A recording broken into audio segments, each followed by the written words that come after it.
And I think, because as you said, you know, back in the days when there were mammoths around and saber-toothed tigers, you know, we had to be in our masculine dominance or we would get eaten, you know, wouldn't survive. And then, you have to be in it all the time.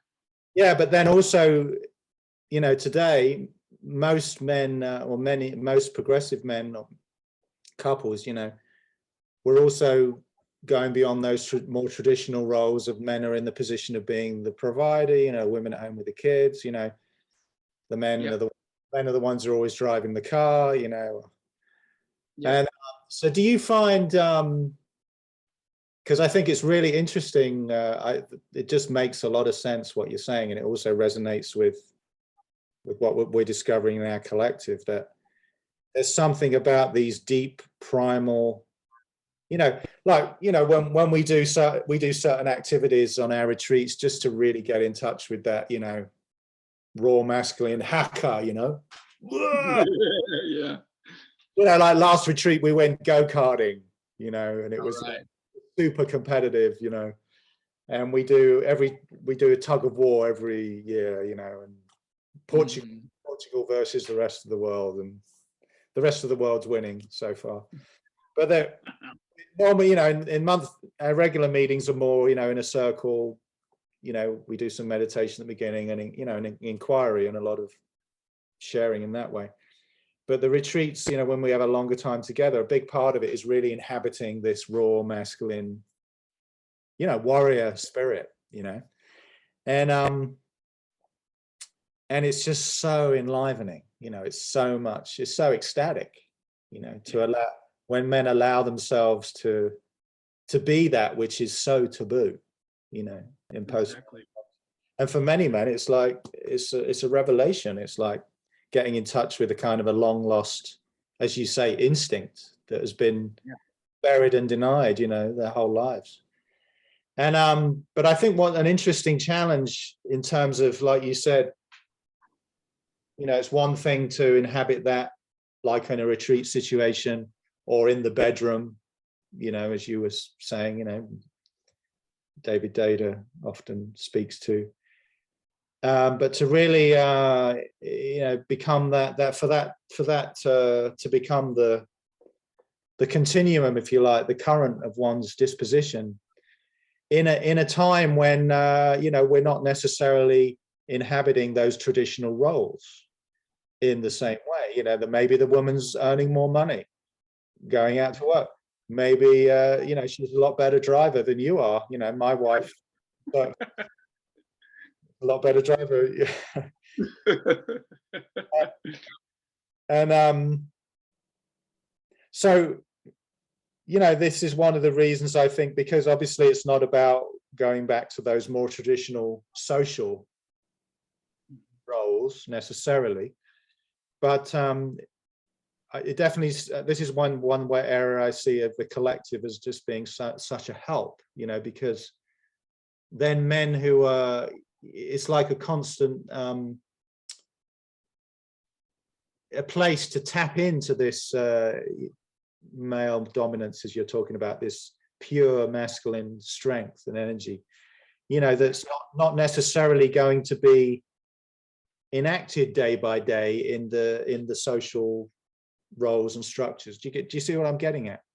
So I'm curious, in terms of the work you're doing with the men there, if when men get in touch with this positive masculine dominance, does it often have a profound an effect on the architecture of their lives, you know? Exactly.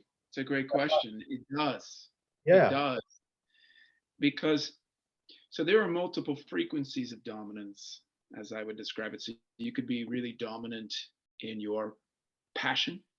You could be dominant in your purpose. You could be dominant in your financial matters. You could be dominant in your physical health.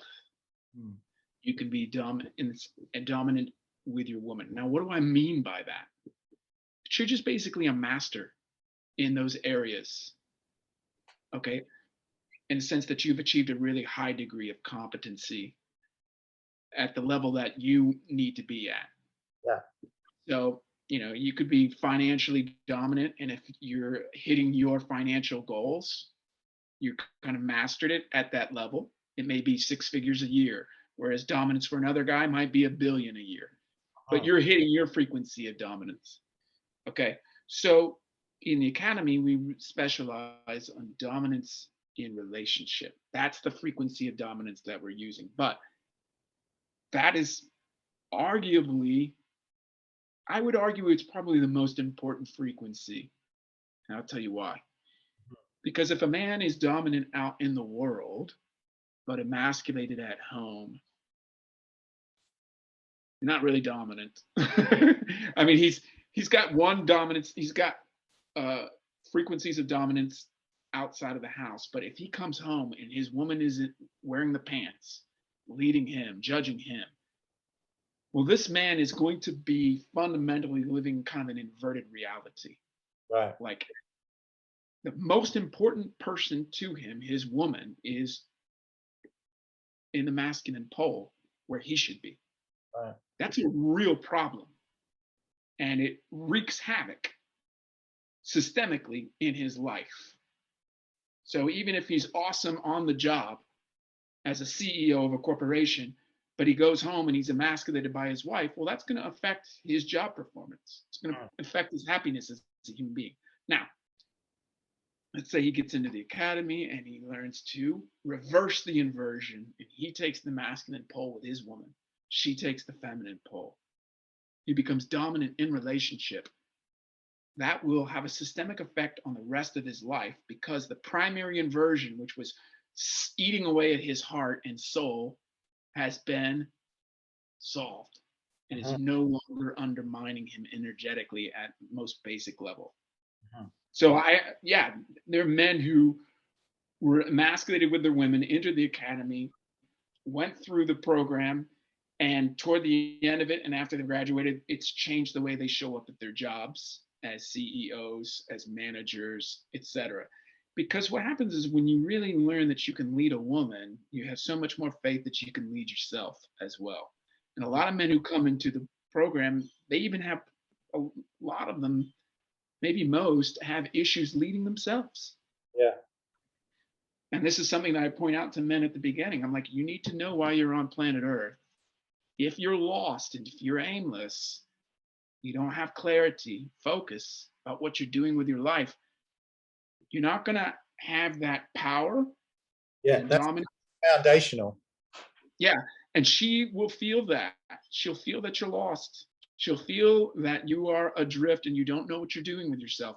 And that will make it nearly impossible, if not impossible, to actually submit. And we haven't used that word yet in this call, but that's a word that's even more controversial than the word dominance. Yeah. Very, very politically, spiritually incorrect. Right. Hopefully you won't get canceled over that. Hopefully this video won't get banned by YouTube. But yeah, even to suggest that that's something that an integral progressive woman might actually want. Oh yeah. That's rocket fuel. That's quite something. Well, I'll tell you something, Peter. When women run a lot of masculine energy in their body minds, and they have to always be in control, according to this agenda, getting things done, doing, creates a stress inside them, a tension. Yeah, and I see this over and over. It's one of the biggest challenges for women is letting go of control. Go of control, yeah, and this doing, and this identity around having value through what they do. Right, exactly. Well said, exactly.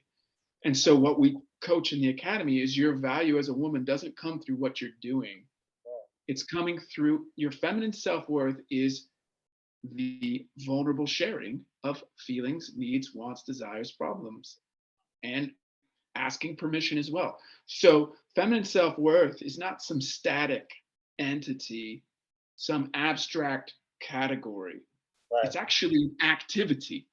Feminine self-worth is an activity. Just as masculine self-worth is an activity. It's not some static noun that has no act. So if a woman wants to feel her feminine self-worth, as we coach it in the academy, she'll use feminine communication. And in that act of using feminine communication, she's actually practicing submission to his leadership. And then guess what? All that tension and stress that she's been carrying around because she's had to control everything and do, it all dissolves. She feels her feminine radiance and she doesn't look back because she realized all that fucking masculinization came from the Matrix. Right. And she's like tasting the reality of her feminine radiance. And she's like, you know what? I'm not going back to all that masculinization. I'm not going back to all that control, all of that doing. I'm not doing that anymore. And you've talked about how this affects men's lives. You ask about that. This affects women too. They end up transitioning out of masculine careers. They end up stop being the more masculine pole in the relationship, and then they find a dominant man who wants to lead all the time. Yeah, it's fascinating what you're saying. And have you also found that along with this feminine radiance, this authentic feminine radiance, there's a profound strength also that women get in touch with? Because when what I've seen in our community, because we also have a women's collective, so there's a women's collective, there's a men's collective, and been going roughly about the same length of time. And over time, and this is become more and more powerful last couple of years especially. For example, the women do a retreat every year too, and then at the end of their retreat, they invited a group of us men down to meet with them. They wanted to thank us for serving the retreat. And when I saw this group of women, you know, many of whom I've known for many years, it was extraordinary, because what was shining through them was this feminine radiance, this softness, this beauty, you know. Yeah, that's what I'm talking about. At the same time, there was this strength, there's just this dignity. In other words, in that radiance, there was no need, in the sense of, you know, we need you to be complete. You know, it's like they started to inhabit this authentic feminine radiance. And then what's one of the sort of edges of the visions, if you like, of what's possible between men and women that I'm interested in, and what you're saying speaks to it, is that when we get beyond this whole, you know, distorted, depolarized, postmodern mess, and we as men start to authentically inhabit that masculine pole down beyond the heart chakra, as you put it, and bring the lower three chakras online, you know, and women begin to do the same. Women become more feminine, more radiantly feminine. We become more how to say, penetratingly masculine, or, you know, there's this kind of masculine potency and strength. And, you know, one way to language it is like, you know, we all have a masculine and a feminine, so they become, you know, when it becomes integrated in men. I think that's, to me, is the startling and amazing discovery, because I think in the postmodern understanding, languaging, it's like, yeah, when a man integrates his feminine, he'll be more androgynous, you know. And the same with women, you know, and of course there's this whole insane, you know, movement in postmodern progressive culture that's basically about destroying gender polarity completely, and literally destroying gender, you know, all this transgender nonsense, you know. And we can't, I read something on a news report I follow every day, you know, like some judge, is something to do with the transgender issue, and she was asked, I think this woman, I don't remember her name, she's going for the Supreme Court. That's right. Yeah. She was asked, can you define what a woman is? And she said, no, I'm not a biologist. I'm not a biologist. What the fuck? What's happening? It's just like insane. But anyway, coming back to that's another area where you and I intersect. We intersect in a lot of areas because we're both aware of the cabal and their agendas. You know, which that's that Supreme Court nominee is in that muck. Exactly, and that's another area where maybe this will be another call where that the whole integral, you know, meme is, you know, for the most part completely unaware of and in denial of. Oh yeah, oh yeah. But what I was getting to is that, you know, when we get beyond this kind of ideal, this postmodern ideal of equalizing the sexes and you know, it's the ideal of egalitarianism, which is all very positive and good, you know, taken to a pathological extreme. Then women discover this profound radiance and they become beautiful, right? It's that's like, right. And that's my experience. It doesn't matter what the woman looks like in terms of conventional. Right. She is beautiful and magnetic to my essence as a man. I fall in love with all of them. Exactly. You feel devotion. Devotion, exactly. But also what's remarkable in it from the women's side is there's this strength in the women that's not masculinized at all. Mm-hmm. How would you describe it? Describe it more for me. I want to hear what you've observed in that. Yeah. Well, it feels like when women are fully giving the green light to all dimensions of who they are as a woman. I'll share with you an interesting thing that happened recently. So recently in our Sangha, our community, there's been an interesting development because for most of its most of the years, you know, I've been leading the men, and Cynthia, she's been leading the women, and basically recently we occasionally we do these retreats where we all come together, and on the last one we did, we really got into some topics around men and women, and it was very, very raw and vulnerable. And what was groundbreaking about it was that women were starting to understand men in a way they never had, and the other way around, because of just what people were sharing. So what came out of that was I started to meet with the women. So I do a meeting on Zoom once a month, and it's me and about 30 women. And it's been incredible because, well, I'll just share with you what I was going to share. It's a good example of it. So in this particular call, I had shared with them, you know, the 3-stage model.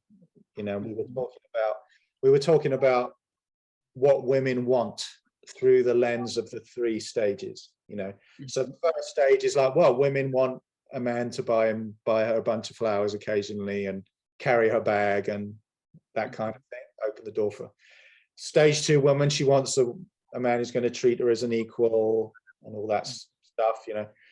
And stage 3, you know, she wants to be worshipped as an embodiment of the divine feminine, you know, and ravished open to God, you know. So we were talking about this, and then at the end of the first half of the session before the break, one of the women, she said, well, I can see I want all 3, you know, I want to have a man who'll buy me flowers, you know, occasionally, and hold the door open for me, and you know, and I want a man who treats me as an equal and respects my capabilities, and this woman is a very capable, creative woman. And then and I want a woman who's going to adore me as an embodiment of the divine feminine.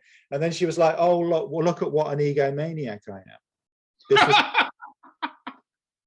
So that's the way she put it out, right? And then we had a break, and while I was in the break, I was suddenly like, no, you're not an egomaniac. That's what not only what you want, that's what you deserve. you know, I or we as, let's say, stage 3 men, whatever that would be, we should be able to give it all, you know. So I came back on the call because that came up when I started the second session. I said, hey, Sasha, I was just thinking about what you said, and I actually think, I don't think it's egoic at all. I think, why shouldn't you be able to have it all, you know? And this was like a shockwave went through the whole group of the women, because it's like suddenly they all relaxed, you know, and they stopped censoring themselves in whichever way they were. And it had such a big impact that for me as a man, you know, and obviously they know me and trust me, but the fact that I would green light all of that, you know, and actually, instead of saying, well, yeah, of course there could be an egoic expression of all of those things, you know, but actually that your essential yearning to be loved, to be recognized, to be served in all those ways, it's authentic, you know, there's nothing wrong with any of it. And it had a huge impact on all of them. And yeah, and through this process of meeting them, you know, so it's like I'm having an impact on them, because obviously I represent mankind. And when they feel heard and seen, and also when I respond to them in ways that surprise them, or maybe they've never heard expressed by a man before, and also when I respond to them in ways that they wouldn't necessarily respond to each other. Mm-hmm. Sometimes I'll recognize that divine feminine radiance in them, and I'll speak to it, and then the women wouldn't necessarily have recognized it in each other, and I'll bring it out, you know. Yeah. Because as a man, as you know, I'm so tuned into that, you know. But then also through this process, it's having a profound impact on me. It's very heart opening. It's very feeling them, you know, being together with a group of women who are leaning into this authentic feminine radiance. It's such a beautiful experience, and also it's been putting me also in touch with how not only we as men feel that devotion towards them, but also how their devotion, their feminine radiance can profoundly impact us, you know, but not in a way where we become equalized, you know, at all. It's just a way in which it intensifies this positive embodiment of a positive male pole.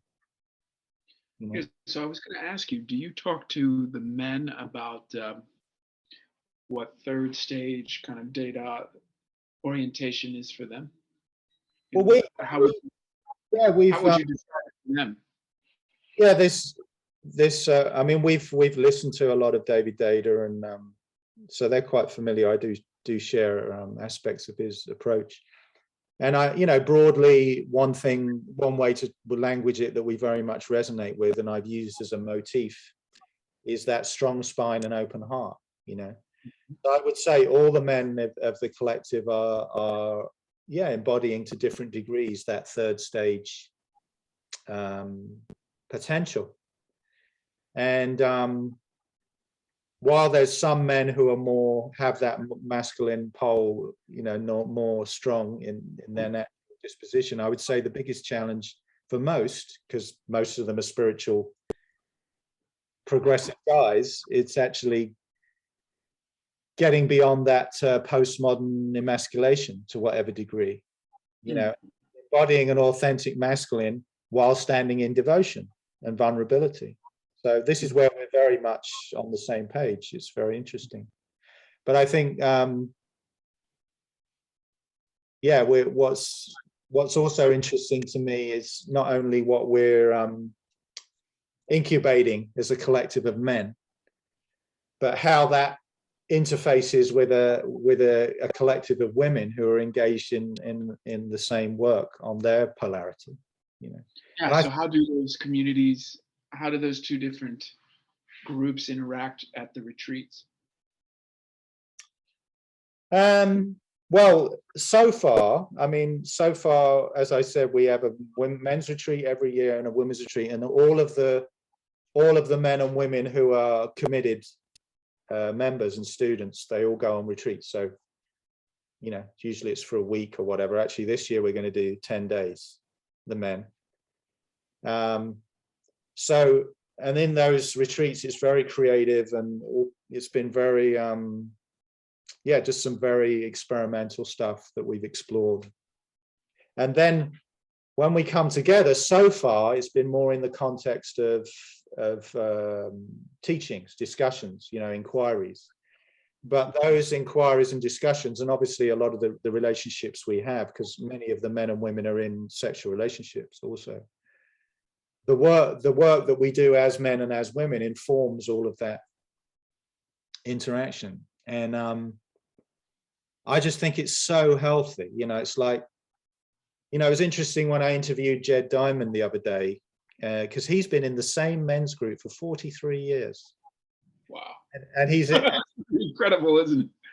And he's been married 3 times, but he's now in a relationship that's been going for 42 years, successful. Wow. And he said when people ask me, well, how, you know, what's the main ingredient that has made it that 42-year marriage successful, he says it's because I've been in a men's group for 43 years. And so I just think there's you know, one of the things we really came together in is how it's just desperately needed for men to start to get together in some kind of deeper context. You know, just that fact alone, it's so rare. And you know, women tend to be more relational, so, you know, as we know, women's groups are more common and all of that.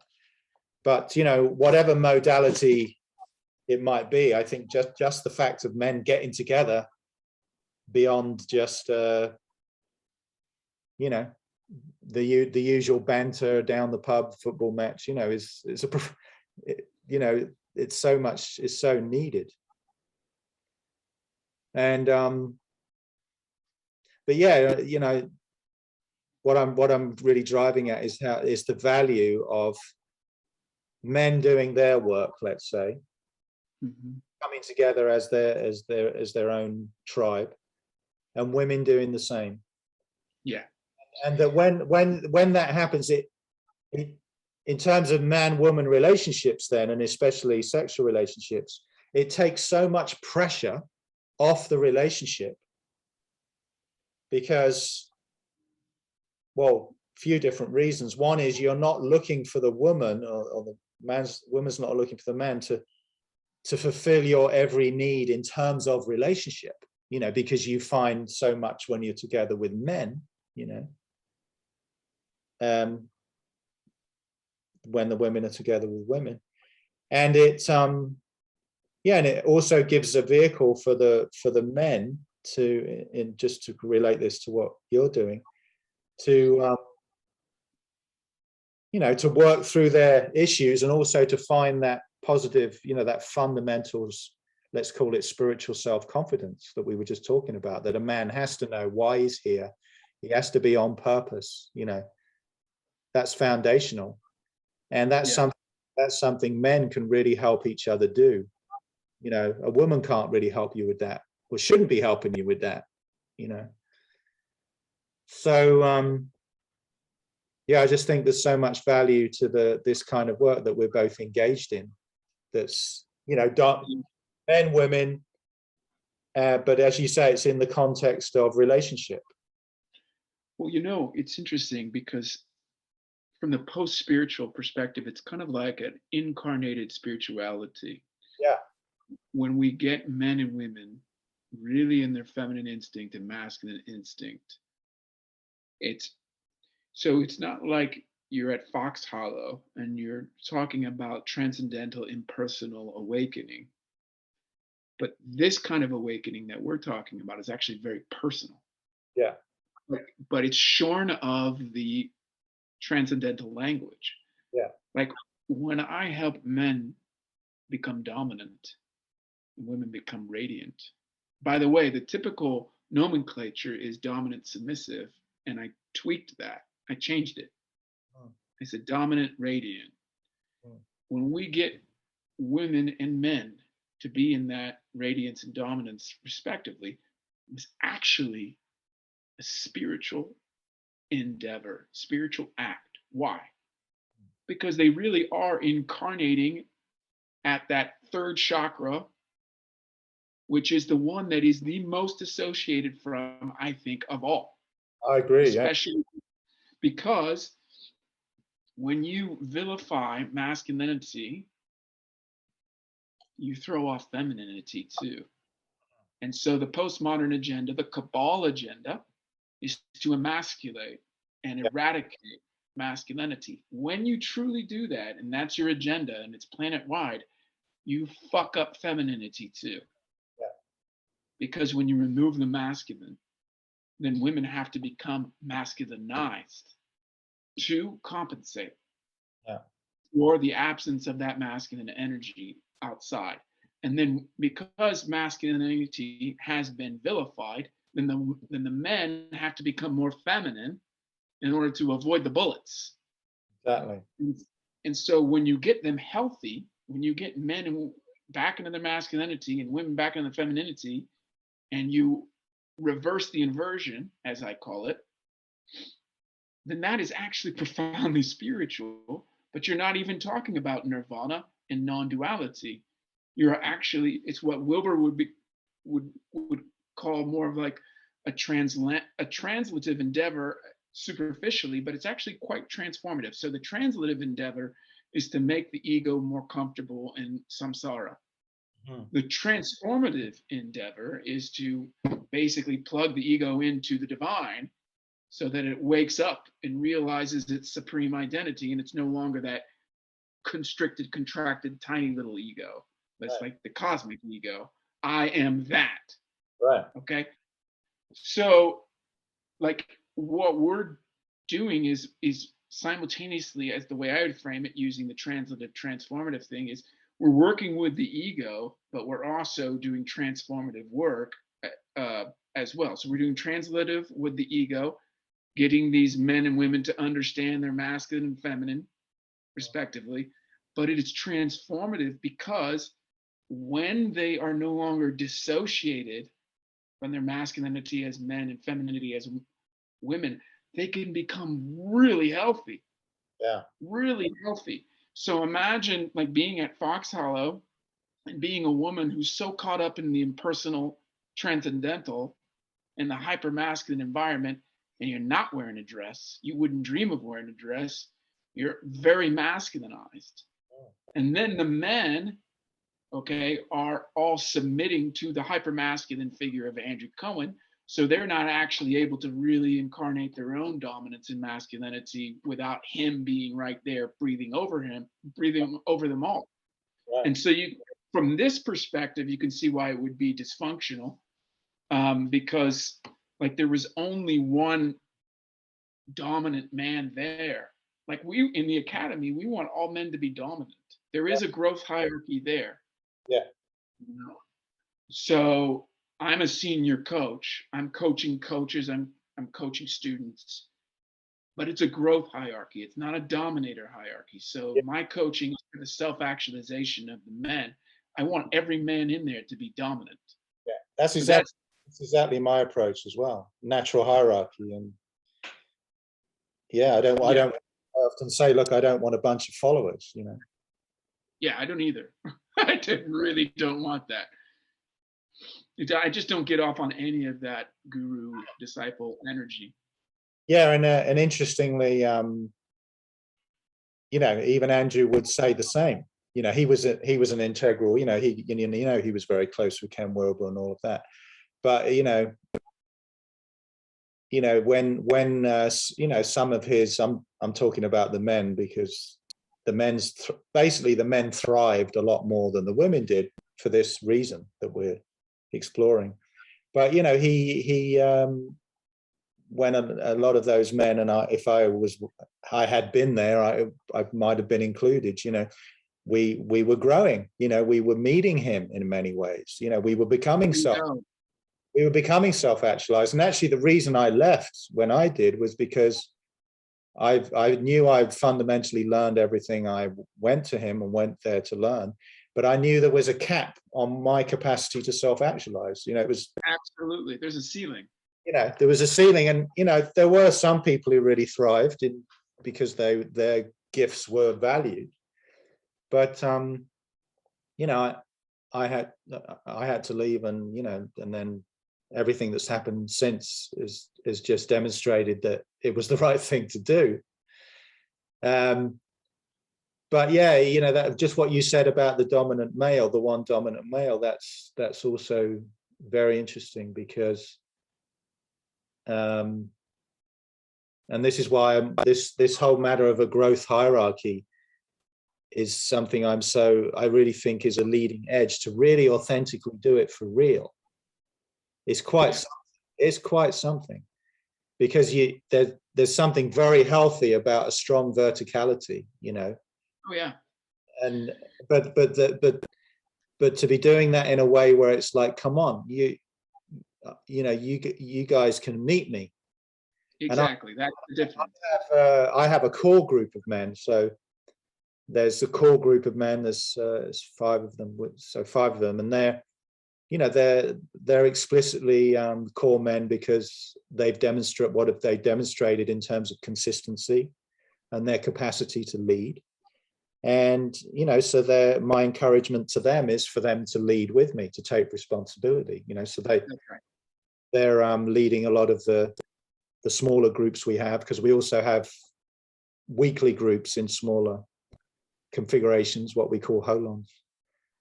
And so yeah, I think that's so important, and especially for men, because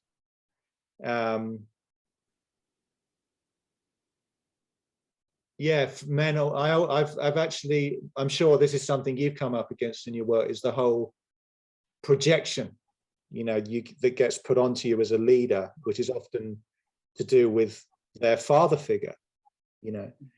So it's quite something to work with when, you know, maybe I'm in the position of being a strong leader, and maybe at times challenging someone very strongly, but not to want to support them putting me in some kind of authoritarian big daddy position, you know, as a kind of placeholder.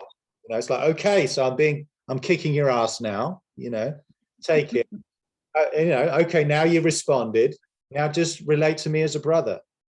Exactly. You know, I'm your teacher, but don't stay in this kind of disposition that I'm the top dog and, you know, you're the submissive male. And it's just really a delicate process to work with these kind of dynamics where all the men are mutually being empowered, but there's no flatlining, you know. There's a healthy kind of male competition also, you know. It's like, yeah, so if somebody's really demonstrating leadership, look, so-and-so, look at how much they've changed. You know, what about you? You know, you've been involved 1 year longer. What's going on, you know? So there's that positive kind of friction you can bring to bear, which men respond to, you know, when they're up for something, you know, because it's in our nature. But to do that in a way that's not prerogative, and that's not what? Can you say it again? That's not limiting, you know. Okay. Putting people in boxes, yeah, because this is also something else that happened at Enlighten Next, where people would, for what, you know, for better or worse, they'd end up getting labeled, you know, and then, you know, stuck in their own box, basically, you know. Right. And I think with this kind of work, it's so, because as we know, a lot of our patterning is very intractable, you know, it's always repeating itself, but you always have to keep that context of like, look, anything's possible at any time. Anyone can snap out of their patterning, you know. So you always have to hold that door open of like, look, we don't know who you are. We're not putting you in a box, you know, even though you've been driving us crazy for 3 years, you know.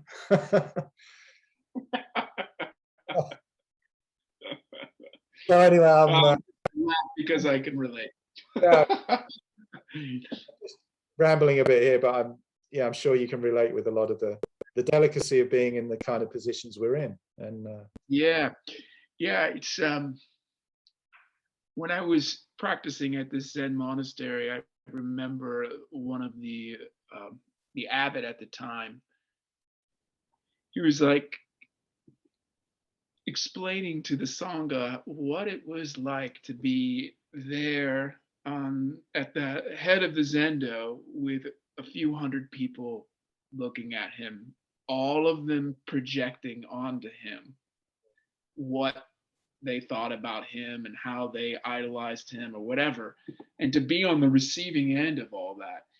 And it's so interesting because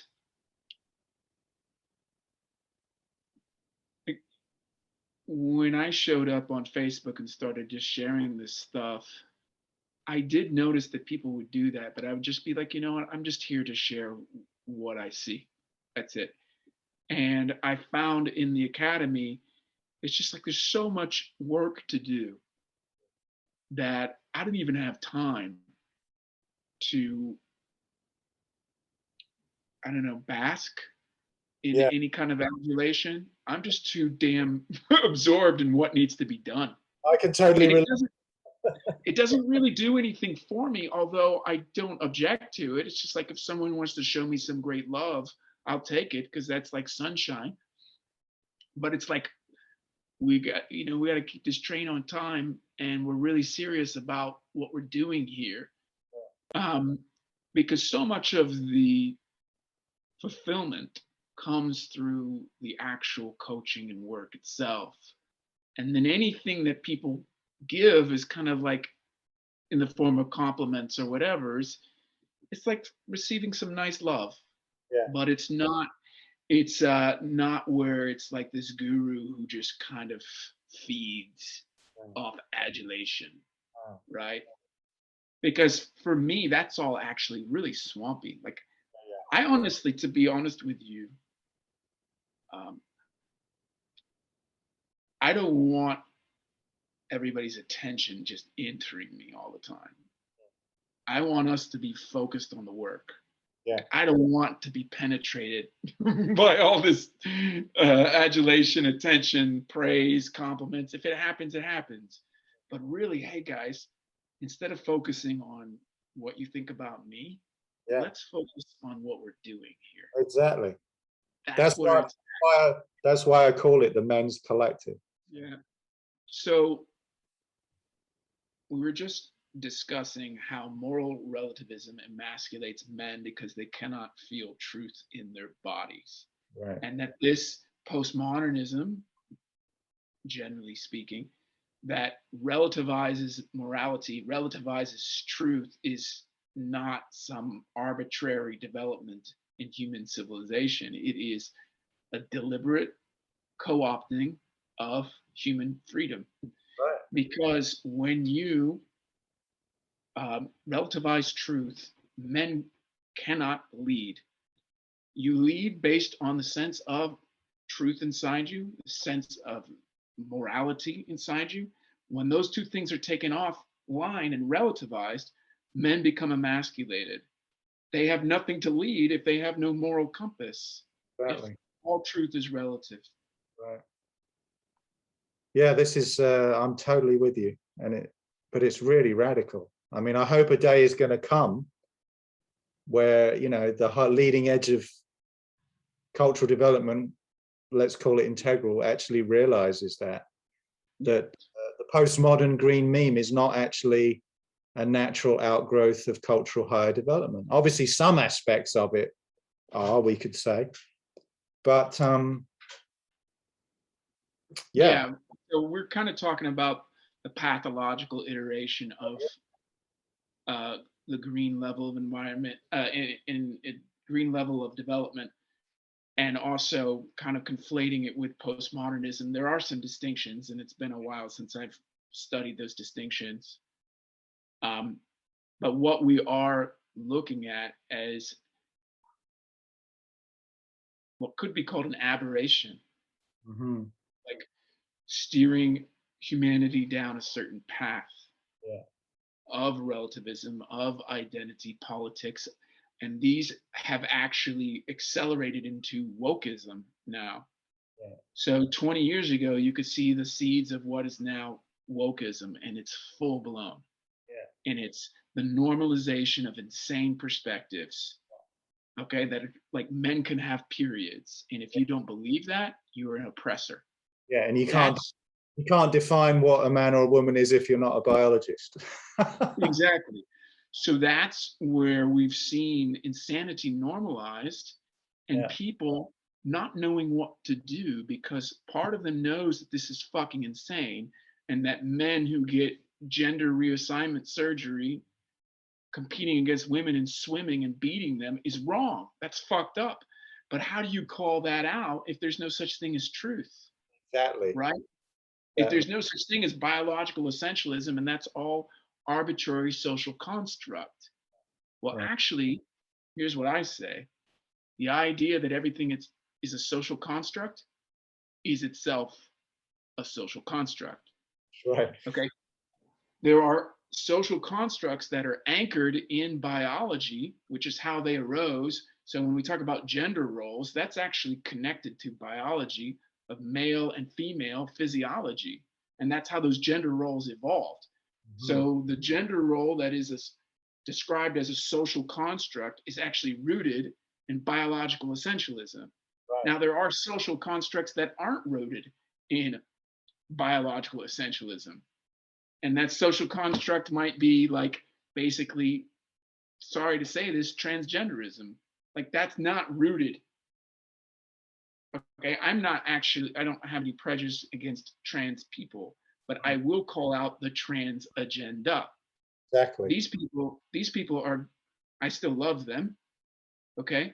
And they'll really be prejudiced against me for saying this, but there is an agenda to confound masculine and feminine, which is part of the agenda to systemically emasculate men. And so when you make gender fluid and people non-binary and transgender and whatever, that's all an agenda of those people behind the scenes. Okay? And there is a point to this, and it is to divide and conquer the human race. Okay? And irony. And to completely destroy and disenchant the human spirit. Oh yeah. Oh yeah. So notice this contradiction, like the binary exclusion of binary. So that's so binary, masculine and feminine. That's wrong. Actually, what that is a performative contradiction. The person is being binary against binary. You're saying binary is evil. Well, that's a binary perspective. Right. That's the performative contradiction, as Ken would put it. Exactly. You contradict yourself in the very utterance. We have to be tolerant of all views as long as you don't disagree with mine. Yeah. If you're exactly. If you're not tolerant of all views, then I am intolerant of you. Right. Madness. Yeah. It is madness. It's systemic cultural madness in the name of care for the whole. This is the great manipulation. This all has to be done so that there's the greatest circle of compassion for all beings and all of that. This is how they manipulate, especially the progressive. It's part of this whole pumping everybody with fear and hijacking the amygdala. Yeah. So they do that with scamdemics. Okay, they do that with identity politics. Like so they'll say to these people, the LGBTQ crowd, that unless they're really promoting and over promoting their agenda, then they're going to be squashed and oppressed, be marginalized, right? And so then that identity becomes weaponized. And then that identity is fighting against people who are not part of that identity.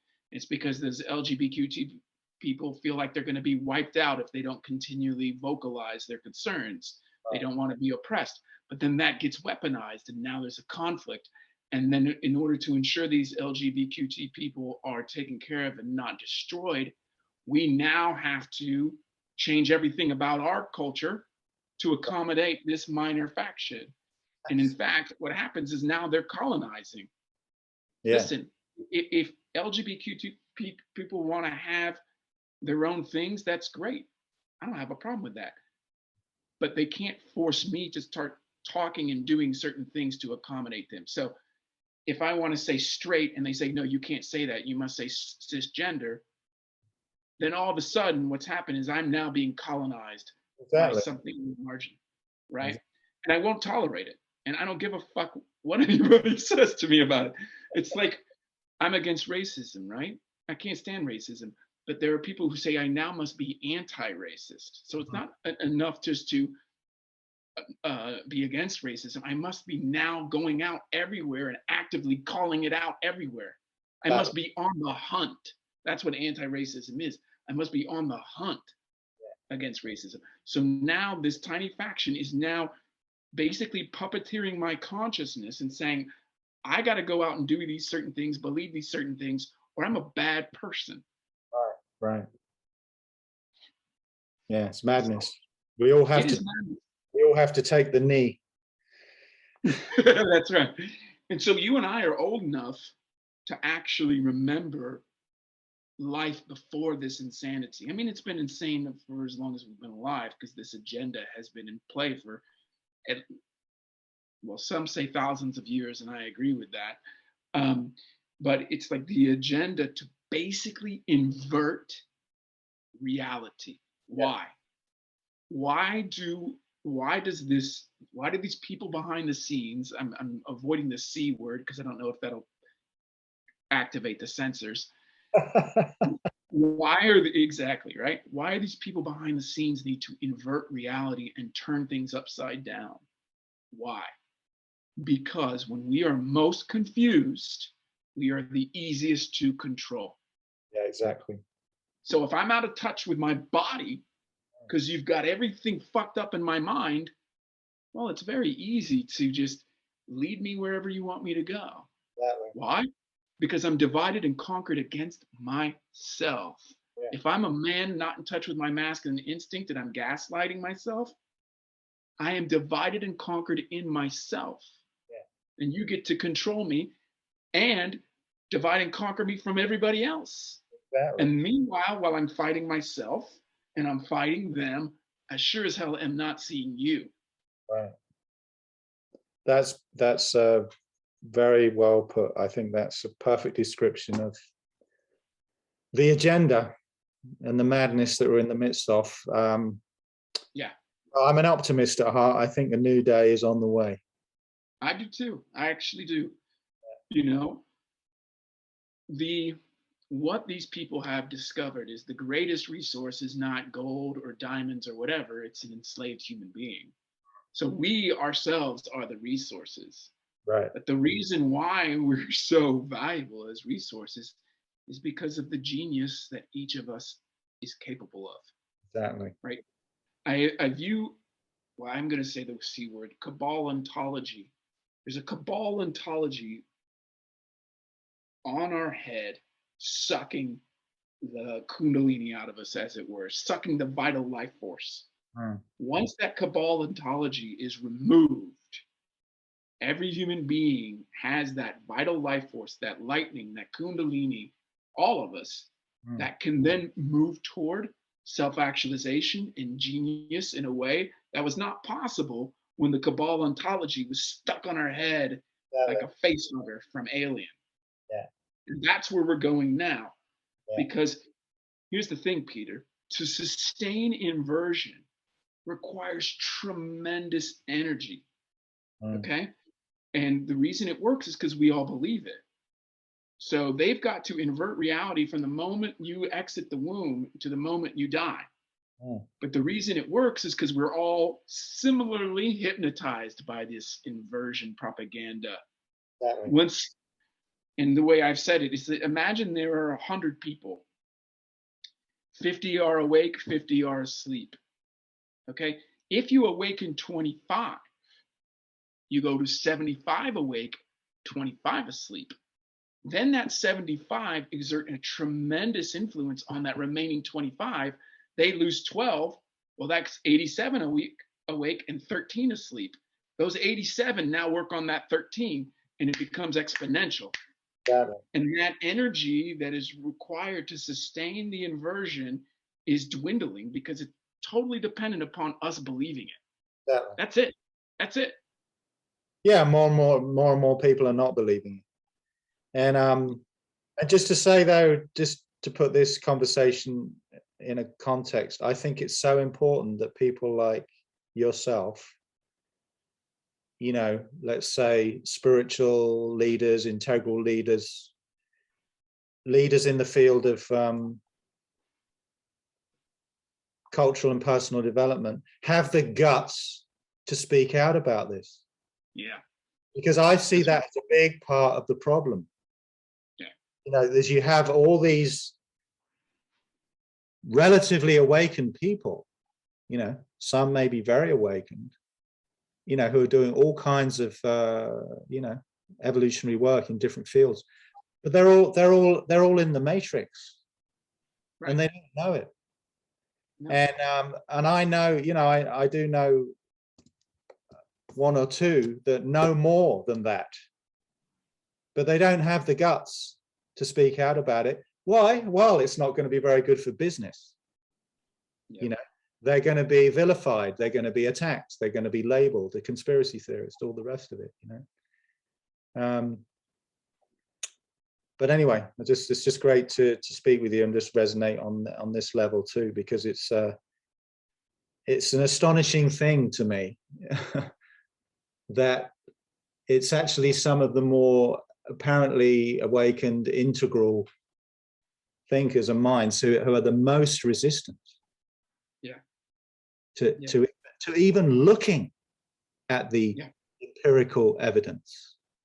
It's astonishing to me. There's such a fear, you know, that you can have people who've been very courageous in terms of confronting the lies of their own mind, you know, and been willing to confront the ego, you know, in a very serious way, that and in context that most people would go, most spiritual seekers wouldn't go anywhere near it, right? But then when it comes to questioning the fucking news, the reportage not of their own mind, they're terrified. They don't even want to look, you know. It's that threatens this fundamental worldview. Yeah. And it also demonstrates. We all know why. Well, if I look into that and I find out, oh, maybe that's not true. It all started for me with 9/11. That's where it all started. Well, then it's like Kubono, you know. Yeah. And then you go down the rabbit hole. And it's like, oh my God, you know. And then you realize, like I have over these years, we've been lied to about just about everything. Everything. And the reason is humans make great sheep. So the way I frame it is animals, metal cages, humans, mental cages. Yeah. So just as you want to control a baby calf when it's born on the farm and you have them in their cage or really the fence, that calf has to be born into a fence, into a pasture that's fenced. Yeah. The human has to be born into a mental cage. Exactly. And it can't possibly conceive of reality out of it. So it's like really conspiracism is, for me, the way I frame it, is a natural outgrowth of spiritual awakening, because a spiritual awakening is about waking up to the illusions and delusions of your own mind. Well, every time the freaking news comes into your mind, that's a delusion, and it's now in your mind. So why wouldn't you get to the truth of it? Exactly. You know? Preaching to the choir here, man. All right, brother. Well, listen, we're gonna do this again. I love chatting with you tonight. Fantastic to meet you and speak to you. Yeah, let's do it. Absolutely. I love resonating with you on all these themes. I'm feel very blessed and thankful. Yeah, thank you. Me too. It's great to connect.